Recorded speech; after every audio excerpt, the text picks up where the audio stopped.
I think that people embrace this franchise and these characters uh, for a number of very large reasons. One is that there have been great stories told with these characters for roughly the last 60 years.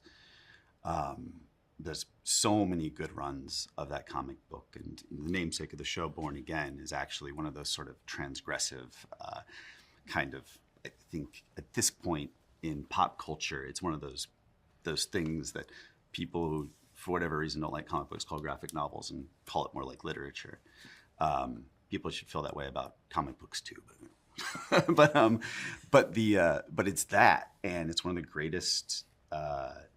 That book is one of the greatest superhero stories ever told. And now, granted, a lot of the plot points from that book were covered in season 3 of the Netflix show.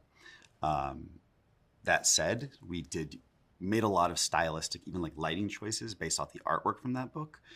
Um, but I think the other big reason why this franchise, this character, this show has so many fans is because the Netflix show is a masterpiece. The Netflix show has some of the best um, TV crime drama writing in general of the last several decades, and what they achieved in humanizing Matt Murdock and William Fisk and making them, like shattering them out of archetypes and turning them into these, like, even like someone who might be one of the worst human beings in New York City, but you see him fall in love and you see him be human. It's a great accomplishment of that show. I think that's one of the reasons why its legacy has endured. The criteria we were trying to hit was actually our own expectations as fans of the original show and as the character, and what the kind of show we wanted to make was what made us love the Netflix show. It's dark and gritty. It is street level. It is about complex characters and inner darkness. It is extraordinarily violent, but the violence isn't done for fun. It's done to demonstrate that actions have very real consequences in a street level show. I mean, hits hurt, falls kill, that kind of thing.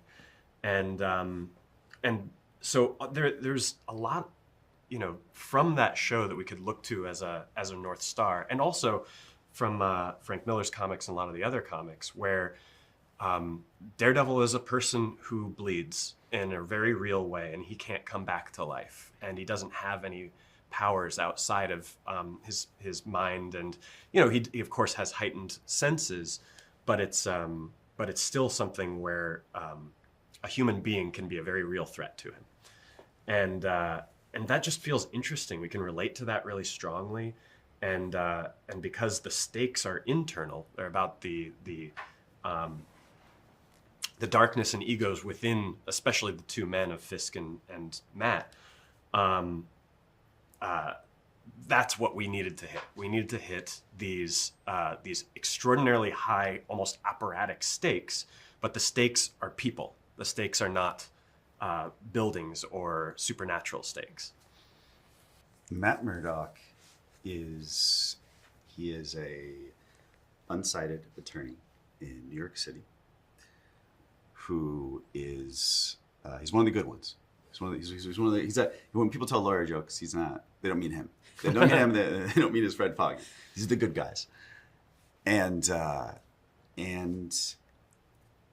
he is someone who has grown frustrated enough with the system that he still does love the system. He still goes to his job every day, but he feels a drive to go do something outside the justice system that is being a masked vigilante. When we meet him this season of Daredevil Born Again, Matt Murdock is someone who has really hit a stride in his professional life. They're no longer struggling as a law firm, and he is in the first act. He faces something that shakes him to his very core, and as a spiritual guy, a man who is a lifelong practicing Catholic, it even shakes him spiritually. The character of Wilson Fisk comes right off the heels of what happened to him in Echo, as well as where we left him in season 3. We know that he has political ambitions, and he's been gone for a long time, and he comes back, and him and Vanessa, there's a tension between them because he just disappeared. And if you know Fisk, and if you know Vanessa, they are each other's entire world. If you don't understand their relationship, then you don't understand them. They are completely enmeshed in very interesting and weird little ways. And so as soon as we re-meet them, we realize their relationship is fraught, which means their whole worlds are fraught. But he's got this ambition to become mayor of New York. And you're going to be wondering at the beginning of like, what is this? Is this a power grab? Is this something that Vanessa set up? Is this, does he just want people to love him? And this question gets asked, and we're really earnest about it as filmmakers, is does he really care about New York? He just maybe is or isn't the right person for it. And that's what's so cool about him, is he's complicated. You just don't, he all of these answers might be true in weird little ways.